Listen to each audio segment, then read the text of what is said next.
Okay, this is going to be a brief video now that we're done with, at least for the time being, the series on assumptions about the Bible, about how I read, or actually, should say, not only how I read, but more to the point, what I read. And I came up with years ago an acrostic called growth, Growth, that kind of fits all the kind of books that I want to be reading.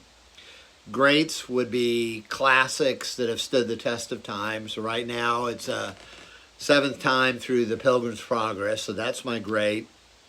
R is for review, though I'm kind of cheating because it's also for interviews, but I needed the R, so I remember it by books I'm reviewing or books that I need to read for the interviews that I do.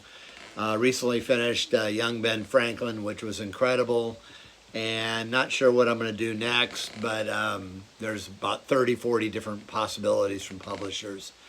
Other is O.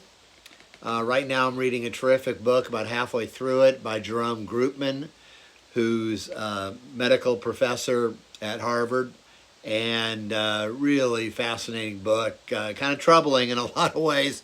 Actually fits with, it'd be really great in a kind of hermeneutics class or the Bible about why we come to the conclusions we do when we look at Scripture. That's my O. Word is W. And right now with my friend Bill Bridgman, we're reading Mere Christian Hermeneutics by Kevin Van Hooser. Terrific book and wonderful. And Bill is a great interlocutor to talk about all kinds of things with. So I'm doing that with Bill. And then teaching is the T. So growth, the T is teaching.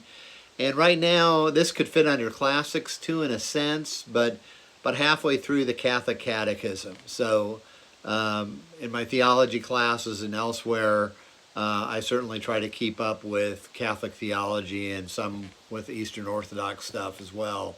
So that's under the teaching. And then history is the H. I'm always reading history.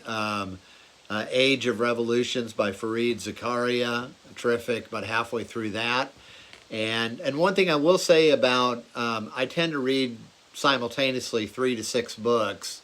And one thing good about that is, one, I finish a lot of books at the same time. It's kind of motivating closure. But also if I get stuck and one gets a little bit stale for a while, but I want to keep soldiering through, there's a lot of variety. I can always find something that I want to read in my growth acrostic.